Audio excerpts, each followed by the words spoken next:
Hello everybody, welcome to another video. Today is the 22nd of September. Today we are talking about the Verbova sector. We're going to talk about the biggest news from the past 24 hours, and that is namely the fact that Ukrainian forces are confirmed for the first time to be operating their vehicles past Russia's Surovikin line, and that is namely past the Russian anti-tank ditch and past the Russian Dragon's Teeth, and even in certain instances past the manned trench, which is located even further to the east from the anti-vehicle defenses. So here in blue, you have the manned trench, which is now currently split between Ukrainian and Russian control. Most of it is a gray zone, though, because it is really at the line of contact where most of the fighting is going on.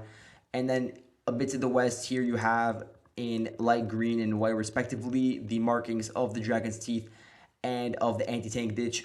Now you have confirmation of two different penetrations of Ukrainian vehicles, infantry fighting vehicles, from the 82nd Air Assault Brigade, which is very interesting that this unit is being involved, the 82nd Air Assault Brigade, because I was talking a lot about how there was a possibility of them being rotated out of the fighting due to their presence on the front line for over a month now. They've been really at the forefront of Ukrainian attacks on Robotyne, on Verbova for so long, and you would imagine that it would come at a high cost and that they would have to be rotated at some point and replaced by a unit like the 71st Jaeger Brigade that has been resting for a pretty long time.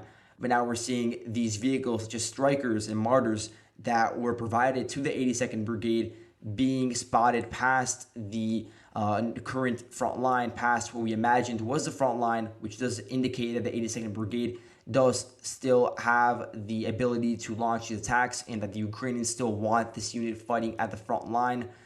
And this is very, very important because for the better part of 2 weeks now, we've seen the Ukrainians sending basically infantry squads, these small groups, at most 6, maybe a bit more, not much more than that really. And these squads would come on foot. They would come on foot usually from predetermined routes along different tree lines and hedgerows, or maybe along a local road, and then they would make their way towards this junction, this trench junction as I refer to, because it's a junction between the horizontal part of the main trench and the vertical part of the main trench. And then from there, which is sort of like the operating point for these Ukrainian soldiers, they would advance either to the south towards the Russian high ground and further Russian fortifications where I have this larger blue rectangle marked, or towards Verbova itself to the east. And for a while, the Ukrainians were not able to make significant gains, and this is understandable because they were just sending small groups to the line of contact where you do have, first of all, Russian reinforcements being moved in, and you have Russian firepower, and that's more so a big part of why the Ukrainians were unable to advance across the entire Zaporozhye sector, but especially around this sector. It's due to the fact that you have the Russian firepower, you have the Russian reinforcements from the 76th and 7th VDV divisions, and the fact that the trenches over here and the anti-tank ditches were set up in a way that would disincentivize the Ukrainians from utilizing their armored elements. And as a result, we've seen the pace of Ukraine's gains slowing down, as for the past month, we've not really seen many of these mechanized columns attacking. So this is a shift in the Ukrainian strategy now that we're seeing them utilizing them again. And we're going to do an analysis of the video that was posted by the Russian side, showing that incident, showing them shelling the Ukrainians as they attempted to attack and dismount their own infantry deeper into the Russian defenses. So as I said before, there were two main lanes the Ukrainians utilized to send these vehicles towards the main trench and beyond. One of them is over here. You can see that there are sometimes gaps in the ditches that are set up by the Russian forces. And in this area, you do have this road, this country road that was utilized by the Ukrainians. They sent in the Strikers through here, their Striker IFVs, and they made their way along this route. And I'll show it on the map with arrows. You could see it went like this. And eventually, in the video, it's indicated, which was released by the Russian side, specifically by the 37th and 56th Air Assault Regiments, that are units that were sent in as reinforcements to hold the line around the Verbova sector. And you could see in the video released by them that eventually the Strikers that the Ukrainians were using were able to reach this point over here, which is an area that is pretty close to the manned trench that is under Ukrainian control in that junction that I was talking about previously. So that's an area where you do have Ukrainian infantry regularly operating in, but now for the first time we see these vehicles operating there and dismounting infantry that were then later moved into the trenches themselves. And then in the video, you could see the 37th and 56th regiments of the Russian side shelling the strikers' positions. And it doesn't seem like the strikers were able to actually enter Robotyne itself. But really, the main point is that they were able to dismount infantry and they had mine trawlers. So they were also trying to demine a lot of these fields over here in order to make it easier for Ukrainian vehicles in the future to traverse these areas without having to deal with the constant effects and the constant fear of potentially running over a landmine that could potentially disable that vehicle. So here at the beginning of the video, you could see the movement of the strikers and of Ukraine's M113s of the 82nd Brigade. We'll play the video for you guys until about the 26th second.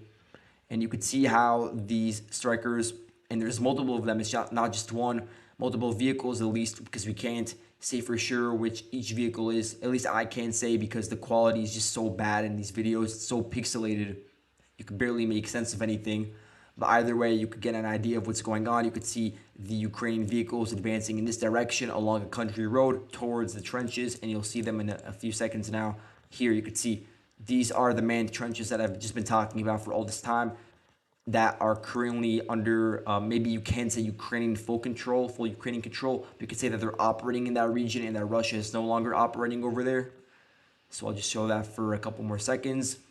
And then you could also see at the 1 minute mark, because here you could see the specifically the strikers with the mine trawlers trying to eliminate the mines. But if we go a bit further to the 1 minute mark, that's when you start seeing the heavy shelling by the Russian side of the Ukrainian vehicles as they try to get actually past the manned trench and get even closer and closer to Verbove. You could see in this one case, there's one vehicle that's actually making a U-turn and trying to advance backwards, which does appear to indicate that the Ukrainian advance in the direction of Verbove was unsuccessful, although, as I said before, the infantry that dismounted was probably still operating in that area.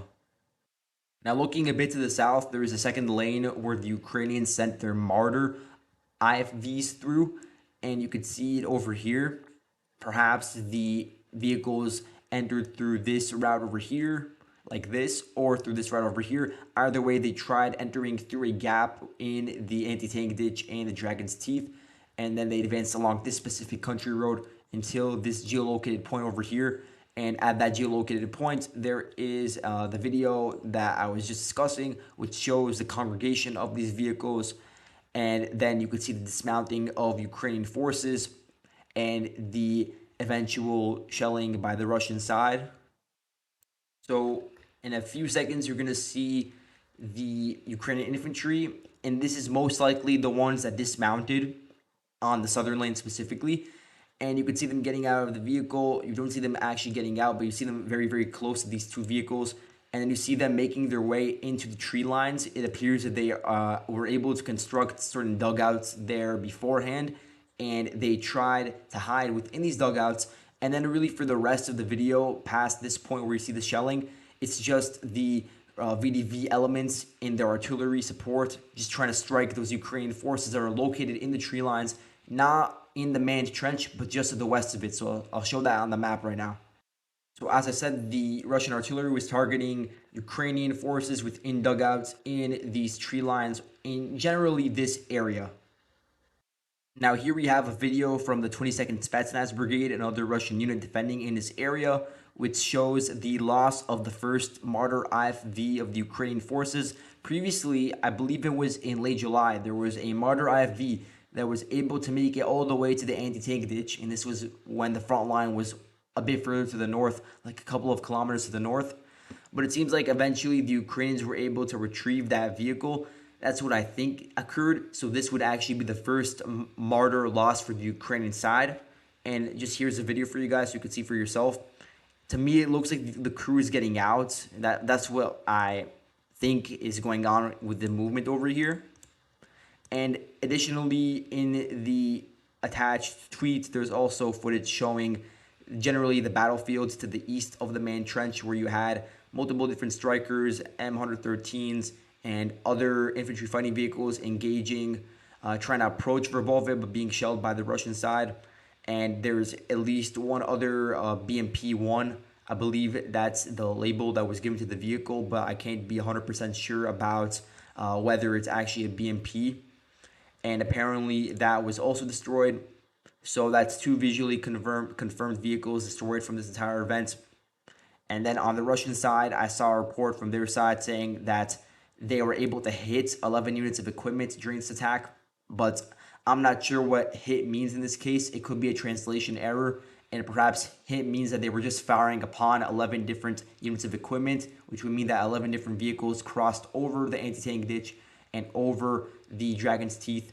But then in the same report, the Russian side mentions that they were able to set on fire one Martyr, one M113, and one Max Pro MRAP. So that's all for today. Sorry for not uploading recently, but I will be back to uploading now, as the next 2 weeks I'll be releasing a lot of content. So thank you guys so much for watching, and I'll see you guys in the next video. Goodbye.